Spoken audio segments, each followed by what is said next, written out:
كازابلانكا فيها 150 كيلومتر الناس يعيشون. Casablanca is 150 kilometers long and 10 million people. It smells very bad.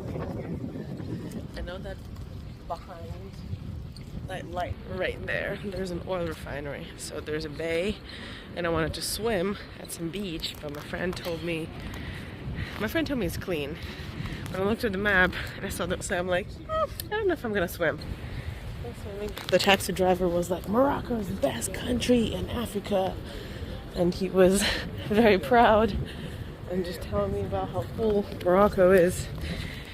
And I'm trying to pay him with card, and he's like, okay, we are still developing. We're the greatest country, but we're still a developing country. And I was like, interesting. I definitely thought they could all accept cards. Instead, it's just restaurants and hotels, not cabs, not like local businesses. Like even to get tickets to here, I had to pay cash. So I had to go and exchange cash and then get cash.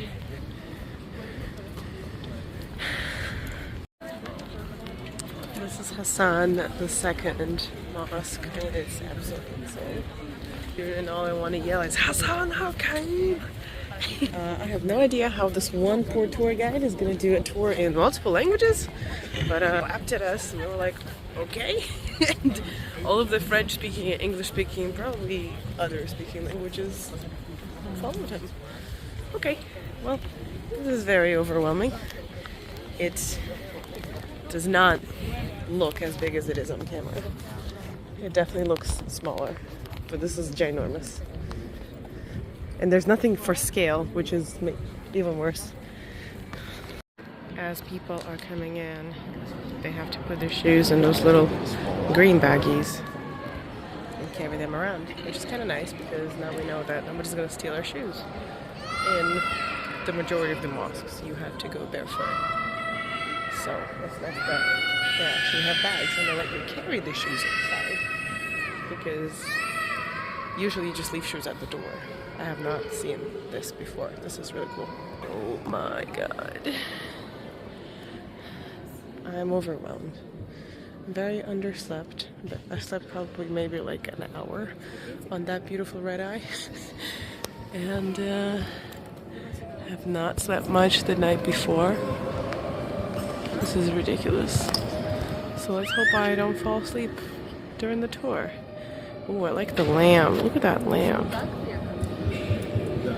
It is very hard to hold the camera without a shaking hand. Sorry. That is just what being underslept means. And I really like the balcony. I wonder what the hell is going on with that balcony. Like, that balcony goes on through the whole mosque.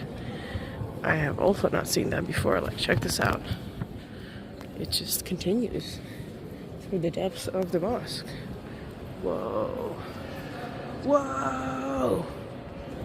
Whoa.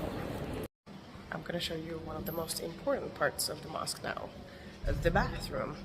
So, like in most Islamic countries, there's always a bidet in the bathroom, which is really cool. And I've been told to bring my own toilet paper, which is, like, I guess I have tissues. But nobody was really clear.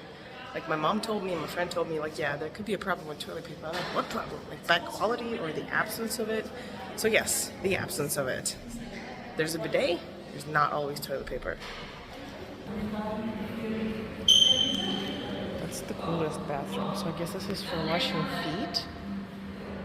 And you have the normal bathrooms here. Sorry, these are not the normal bathrooms. These are the squatting bathrooms. And then you can use the water to wash up. There's no toilet paper. How about that? And there's European stalls, or I guess what I consider the normal bathroom because I'm a westernized person, that looks like this.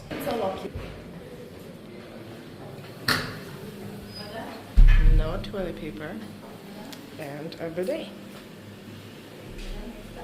Bring your own tissues. Beautiful mosque. I thought it was way older than it actually is. Apparently it was finished in 1987. It's been being built for 6 years. The doors are titanium, for example. I would have never guessed. But yeah, parents will make them so light. Yeah. Gosh, it stinks so badly. I'm really glad you cannot smell it through the camera because it's really, really bad. Really beautiful though. Does Casablanca have any vegan cafes or restaurants? It's a city of 10 million people, so I sure hope it does. But if it doesn't, I'd be really disappointed.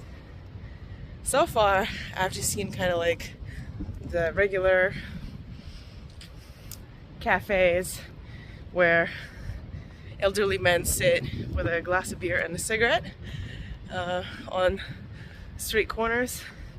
Just a couple tables and, you know, the kebabs and things like that. So I asked the taxi driver what I should try, and he told me some dish that has meat in it. I asked if it has meat. He was like, yeah, of course. And I'm like, okay, I don't eat meat. I don't eat cheese either. And he was like, okay. And he did not recommend anything.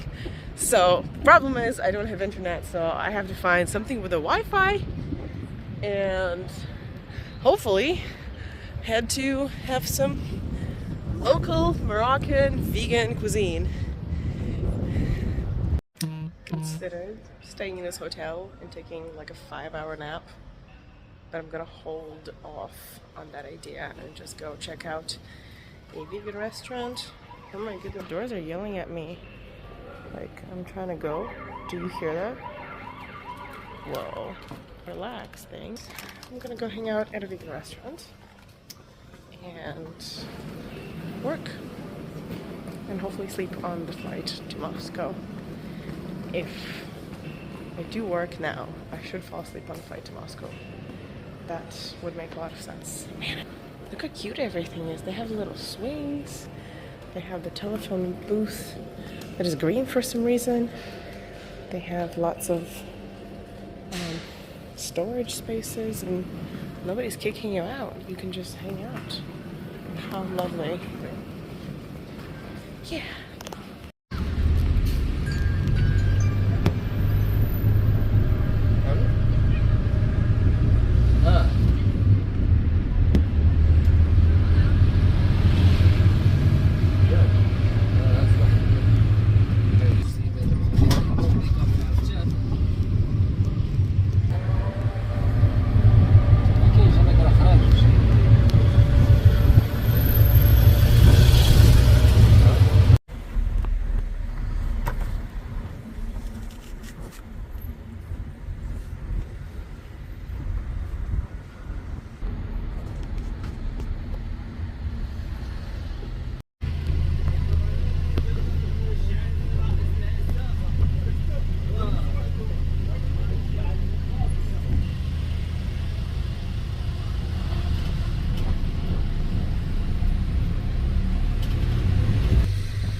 Not a single woman hanging out at that cafe.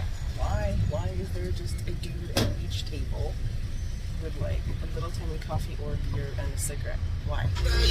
I don't get it.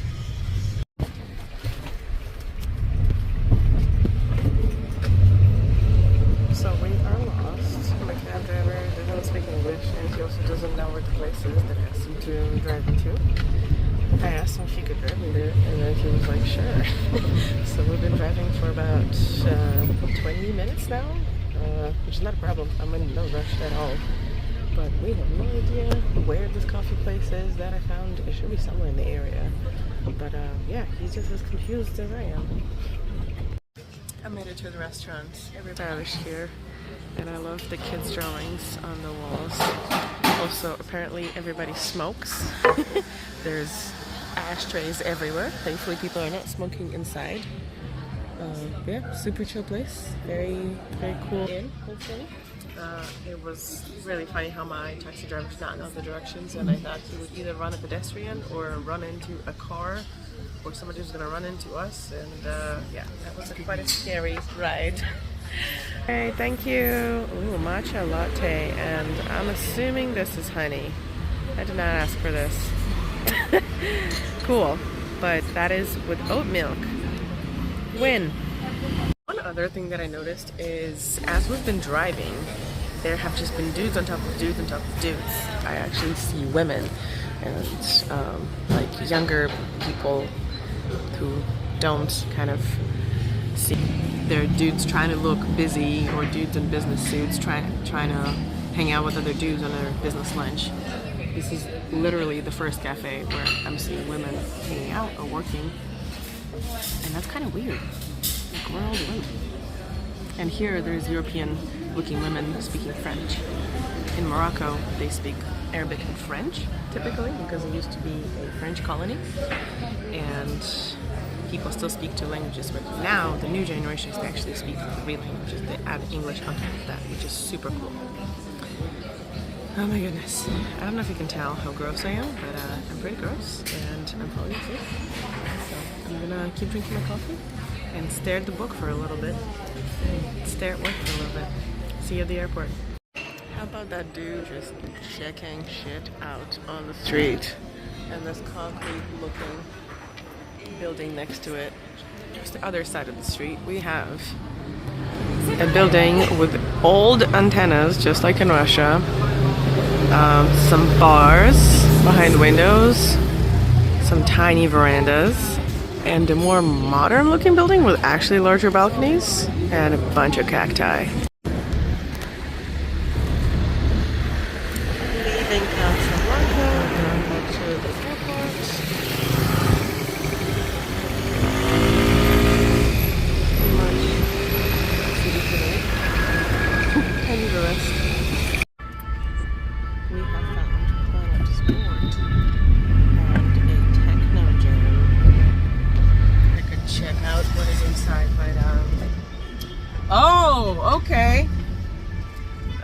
Apparently noise is being made because that is a vehicle for a dead person, and it sounds like an ambulance, but oh my god, we're gonna die.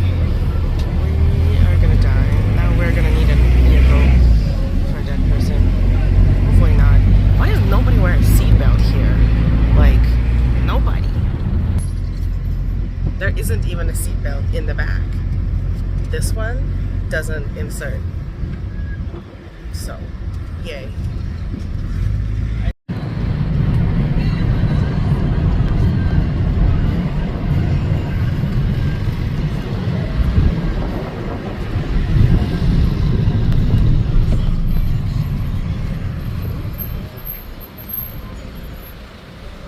I used to have a car like this when I was like 5, this thingy, and we were joking with my friends that this was grinding the window down like meat grinder.